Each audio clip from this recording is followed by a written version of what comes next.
It hit me like a ton of bricks. And I was like, we got to get out of here. He is picking up on this.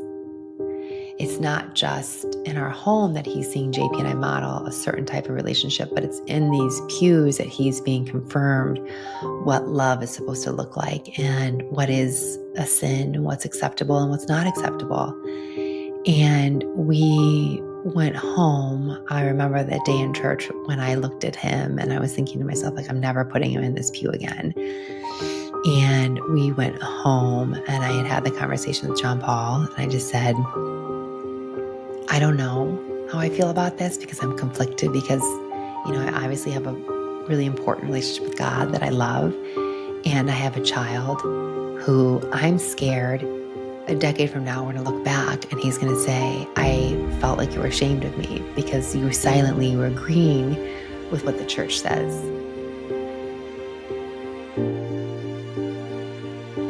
Hi, I don't have a plan for today. And I've been wanting to do more just impromptu conversations with you. And there's been something that's been on my mind for a little bit here. And I thought maybe now is a good time to share this. Although I will say, usually I like to have some things thought out a little bit. And this is really just going to be me shooting from the hip as if you're sitting here. I want to talk about religion for a minute as it's come up quite a bit in my world the past couple of years and then just recently. And we are on the cusp here for those who are into the Catholic faith coming up into Easter. And JP and I were both raised Catholic and we were married in a Catholic church. And in fact, we sent our children to a Catholic school when they were younger. And we are no longer practicing Catholics. And I've never really shared why and kind of shared my journey into like my own spiritual growth and my relationship with a higher being. And I thought it was important. So this conversation is not necessarily about religion per se, although it kind of is, but more about me taking back my relationship with God and taking it outside of a church. And so I'll take you kind of through my exploration, and my hopes by sharing this is not to convince you to do anything, whether or to change your opinion on Catholicism, if you will, or any type of religion, but really just to remind you and myself that connection to something bigger that we're often searching for is closer than we think and doesn't require anything outside of us. And that if there's something your gut is telling you, like, this doesn't feel quite right, that you're safe to listen to that. I had doubts years ago about certain things in my own faith, and I didn't allow myself to follow it. And I wish I would have. So it's just my reminder to you that you know how you believe and how you feel. And it can be really easy to turn a blind eye. It can be really easy to pretend like it doesn't matter and go through the motions when it comes to religion or faith. And so I'm just going to encourage you to, even if it is just to like reconfirm how you feel about your own faith, it's just to maybe take a step back and give yourself permission to ask questions, to play with things. I think sometimes in our world, we're so afraid of upsetting people or upsetting, whether it's family or those in our community by questioning things. And I'm just going to invite you to ask the questions, even if it's just within yourself. So as I shared in the beginning, John Paul and I were both raised Catholic and we did all the things, went to church every Sunday, had the confirmation, the first communion, got married in a Catholic church, had the kids baptized. Like, Catholicism was really important to me as a young woman. It was really my foundation of, I don't know, I guess I would say like a right and wrong. Like, it's really shaped me. It was kind of modeled me like, this is what a good girl does. And this is how you go to heaven. And this is what a sin is. And this is how you repent for your sins. It really became my, I don't know, cornerstone for quote unquote how to be a good person. I don't know if it was right or wrong. It's just kind of what I knew. And to be honest, I never really gave it a lot of thought. And then JP and I started having kids, and with Asher and Lillian, I again didn't think much of it. I was like, this is great. They fit the mold. We're going to go to church. I didn't there were no red flags. And then I had my third child, Sloan, who, if you don't know Sloan, is like you just got to know him. He is incredible in every single way, and he is a deep thinker, very pensive, really creative, really in tune with his emotions and like super heightened awareness. He is definitely an old soul and really sensitive and aware in the best way possible. Like, you just meet certain kids, you like look into their eyes and you're like, oh, you've been here before. Like you've got a wisdom in you that doesn't make any sense. And he says things that blow me away all the time. We'll be tucking him in for bed. He's like, Mom, do you know? And he'll tell me this like deep, deep thought about the world. And I was like, yes, Sloan, I feel the same way. And he's just a beautiful, beautiful soul. I mean, all of my kiddos are, but I have a such special spot for him. I bring him up because he was really the first moment. My relationship with him really was how I started questioning, or why I started questioning my place in the Catholic religion. And I would kind of tread lightly, sharing a little bit about him because he did not ask to be on a podcast and he's a child and his story is not yet written and I don't want to influence it. And I also don't want to tell his story. It's not mine to tell. So I will share what I can from a perspective of being his mother with also trying to be respectful of the privacy that we all deserve, especially our kiddos. So I'll just say that Sloan from a very young age would question his identity and his place in the world always. It wasn't like a one or two time things. It was a constant type of thing. And it would be comments, and he knows this, and we would talk about this, and I've written about this, so I can share this openly because he is okay with it. He would say things like, I'm a girl, no, I'm a boy, no, I'm a girl, and really would question his identity. And he would want to wear certain clothing that was more traditional, for girls. And my other kids never did that. Does that make sense? I only share this with you because it's not like as a mother I was going up to my kids and be like, which one are you? Are you a boy or a girl? Like, never would I've ever asked that question. Not that you can't, but I'm just saying like it was unprompted. He was coming to me with this pensive feeling of, I don't know where I fit in this world and I need to talk about it with you. And I'd be like, okay, yeah, just like we were talking about like what the weather's going to be. Then that changed as he's gotten older. He is entering middle school this year. And while he's been in elementary school, he's become a little bit more, not a little bit more, but he definitely solidified. I'm like, nope, I'm a boy. I just don't identify myself with boy things. And I will tell you, we just did something over New Year's where the kids were writing resolutions about what they wanted for the following year. And they were all like really beautiful. Like, I hope to make the dance team, or I'm going to apply for college, like really simple things. And my son Sloan's was really different. And he started off with like, I'm neither a boy nor a girl. I'm just simply me. I just want to exist in this world just as myself. And I don't know what that is. And I was like, oh, okay, we're going somewhere different, different with this. And, again, just showing that like it was on his radar from a very young age. These aren't things I was like prompting them on New Year's Eve to write about their identity. And he just can't help it because I think it's on his mind a lot because he's at this age where he's looking for his place in the world. I say that because knowing that we've also had many conversations where he has said to John Paul and I'm never getting married. I don't want what you and dad have. I don't want the husband, wife. Like that doesn't look appealing for me. I'm just going to be alone. And he would say it all the time, like, I'm just going to be alone. And he'd say to me, like, I know I'm not like a regular boy. And I'm like, that doesn't make any sense. There's no such thing as a regular boy. You're just who you are. You don't need to worry. And he'd say it all the time. Like, I'm not a regular boy. I don't want a relationship like you have. And I was saying to John Paul, pretty quickly when he started saying that, I'm like, he's saying that because he only sees our heterosexual relationship. Like he thinks that this is what marriage is a man and a woman. I said, because he doesn't know a lot of different, mainly because like it's just in our home. I mean, yes, does he see it in the world? Of course we see it. Do we have friends who have a different relationships? Absolutely. But I'm just talking about like in our home, what we're modeling. So we've been pretty conscious from an early age with him to have conversations about love looking like a lot of different things. and relationships and families looking a lot of different ways. And it doesn't have to always be a boy and a girl. It doesn't have to be even in a partnership. Like their family and love looks like a lot of different things. But I still know it makes him nervous. We've had many, many incidences in the world, out in the world, where Sloan has tried to express who he is, and the world has given him feedback that that's not going to work.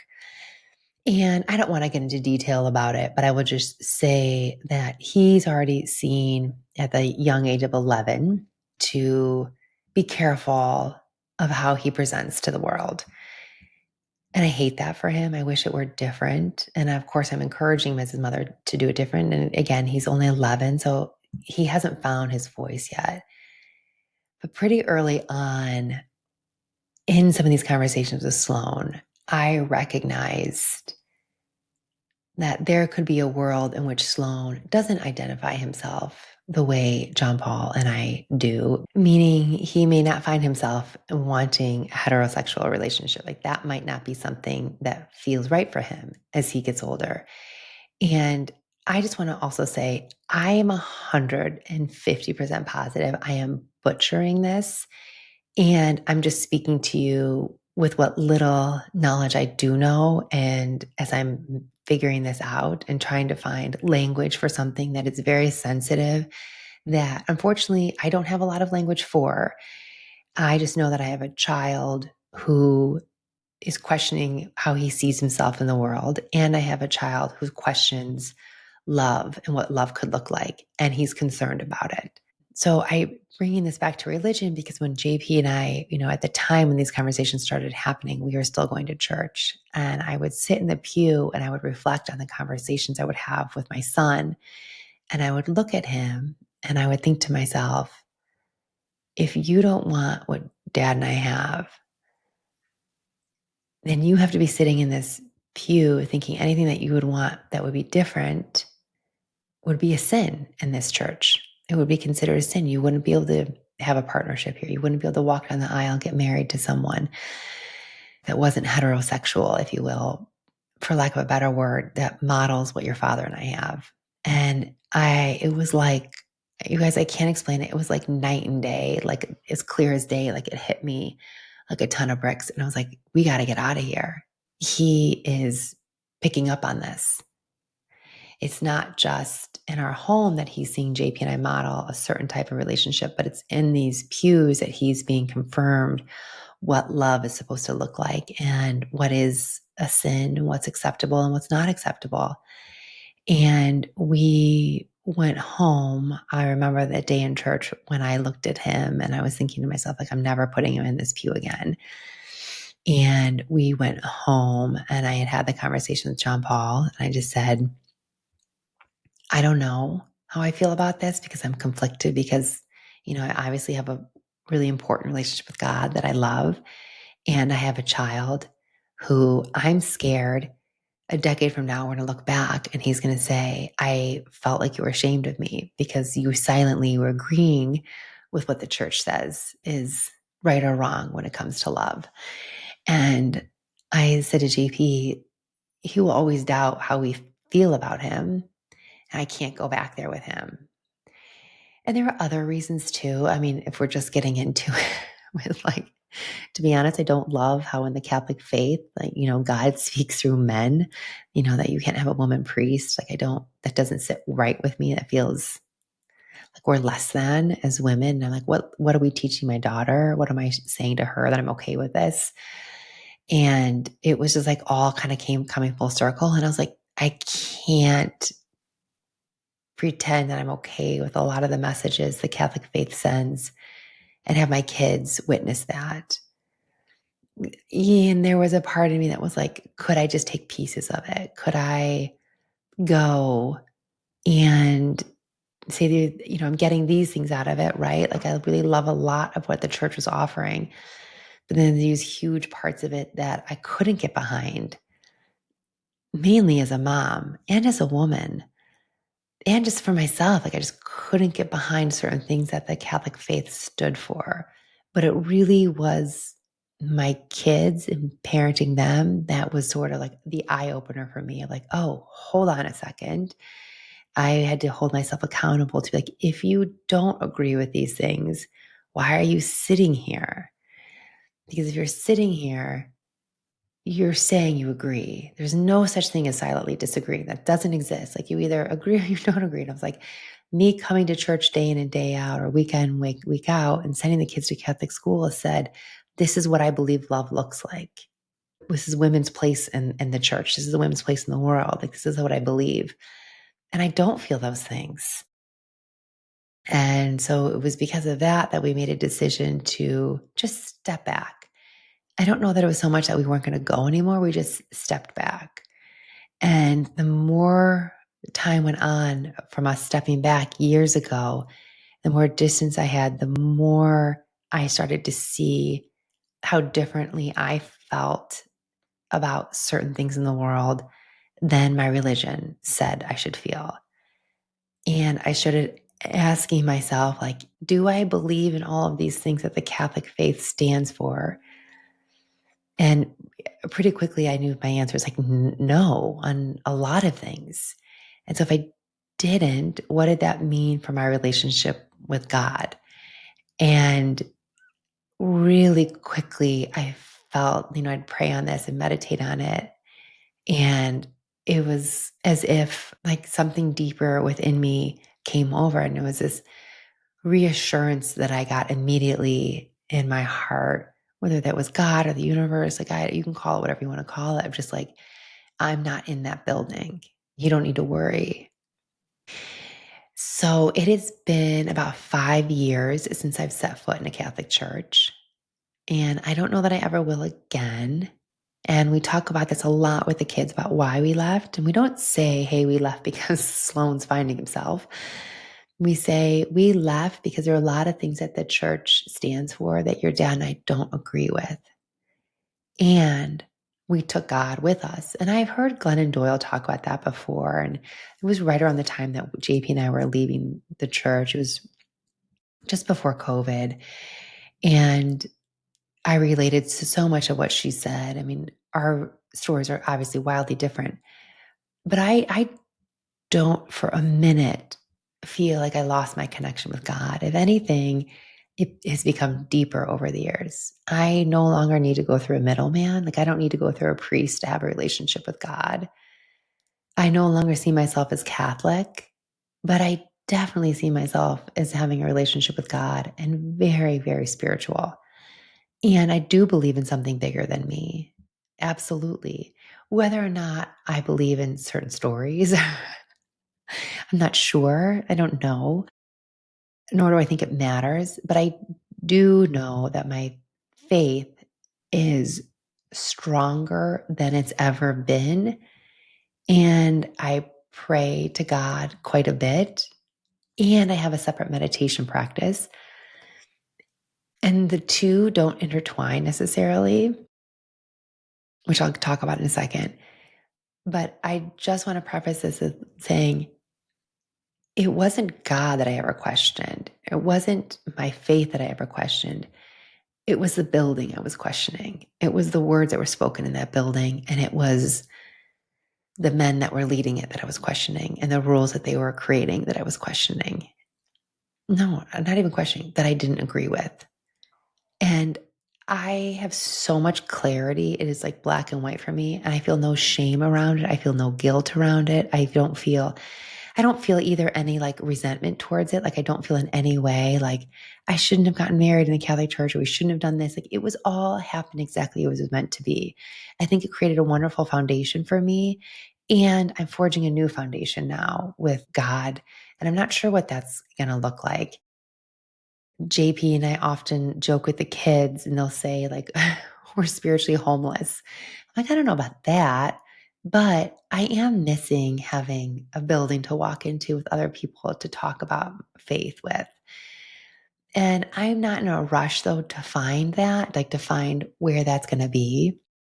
Right now, the kids and I, we talk a lot about God and a lot about faith. And It's interesting, especially when it comes time to holidays. JP and I, it's interesting with Easter coming up, or we just had Christmas, and we will celebrate them a little bit, but it's really been tamed down since we've left the church, mainly because it just doesn't feel right anymore. I'm like, sure, we'll get a Christmas tree and I'll get you as Christmas present. It's fine. But like, let's acknowledge that we're no longer participating in that ritual.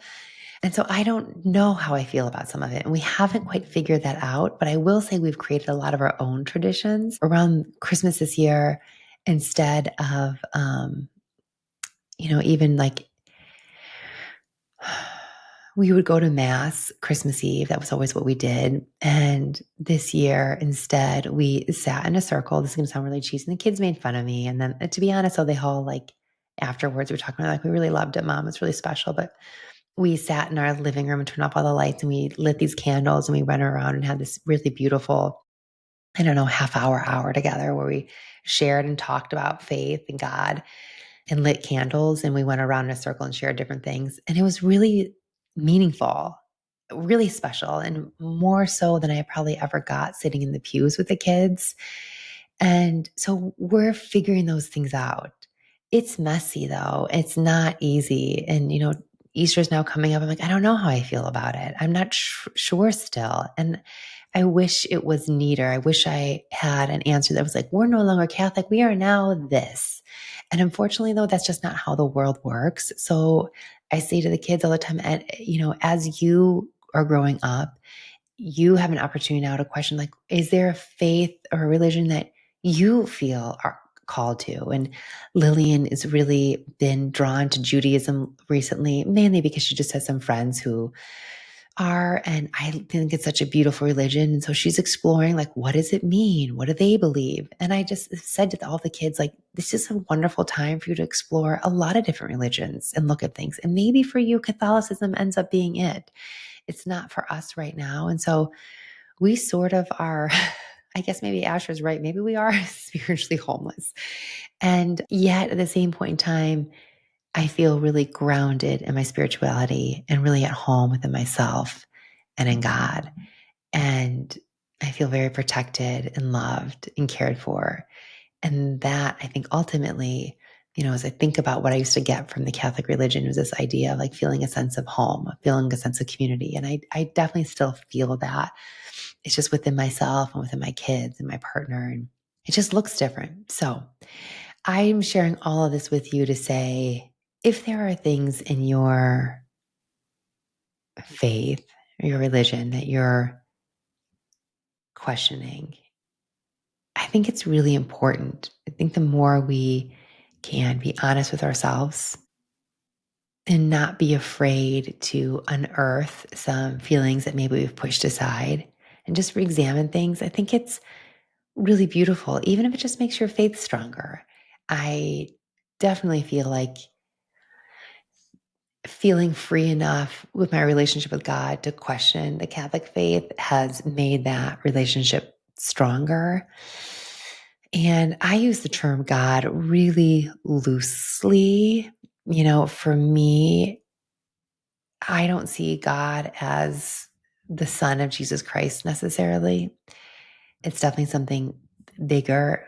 I really see God as just like the universe or spirit, and it encompasses all religions and all faiths and all humanity and all walks of life. There's no one that's left out because I really truly believe it is all connected. There is no hierarchy when it comes to faiths or religions. There is only one, and it's just love. And so when I speak the word God, I don't mean it from the Catholic phrase of God. I mean it from something so much bigger of just the universe and love. And that is sort of the religion that I'm committed to right now. I don't know where it's going to go. And it feels, I don't know, it feels like maybe like a young relationship. It feels exciting. It feels new. It feels good. It feels really, really good. I really like the relationship I have with God. I will say, as far as meditation goes, I know I get this asked a lot often when I talk about Buddhism or I talk about meditation. People always confuse it and think like, is that a religion? Are you praying? And I see it very differently. I mean, maybe there are some people who see it as yes, it could be seen as that. I definitely see it as no. If anything, I think meditation and the practice of sitting with myself allows me to clear my head and remove my ego from a lot of things, from just my life. And then from that space of an open heart and being really grounded, I open up an invitation to connect with something bigger. And for me, I call that God, but you would call it spirit, you call it Mother Nature, you call it the universe, you could call it Allah, you could call it, I don't even know. I can't think of all the names right now, but there's many, many things you could call it. But that connection to something bigger is always available to us. It's always around. Meditation is just a tool to help me prepare myself to be able to access that. It grounds me and centers me and prepares me for prayer. And so they look different, but I think both kind of need each other. I think meditation personally, without any connection to something bigger than yourself, feels empty, at least for me.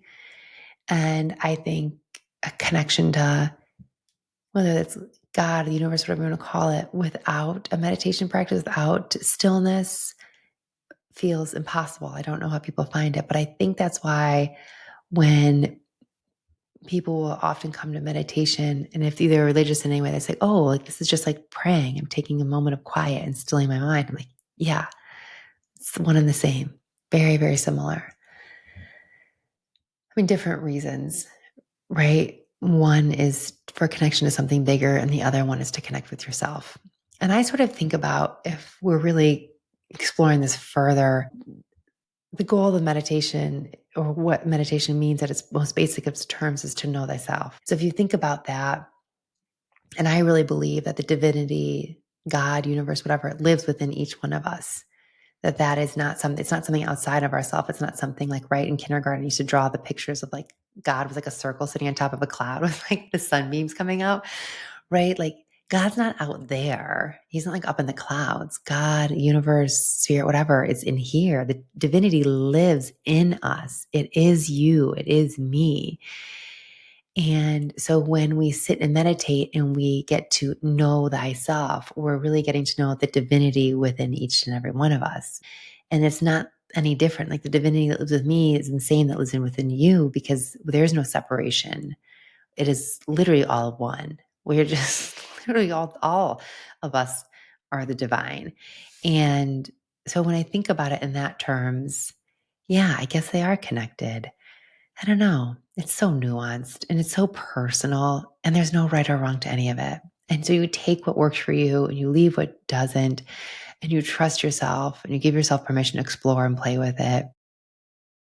I don't know. I guess I'm doing that with my faith. I'm doing that with my relationships, myself, all parts of my life. I'm just exploring and playing with. And I'm just going to invite you, just an invitation to do the same. So, however this message landed on you, I hope you take it in the spirit that it's meant to be delivered in, which is just to give yourself permission to find what works for you when it comes to faith, and to find what works for you even when it comes to things like meditation or touching the divine within you. Like, what does that mean for you?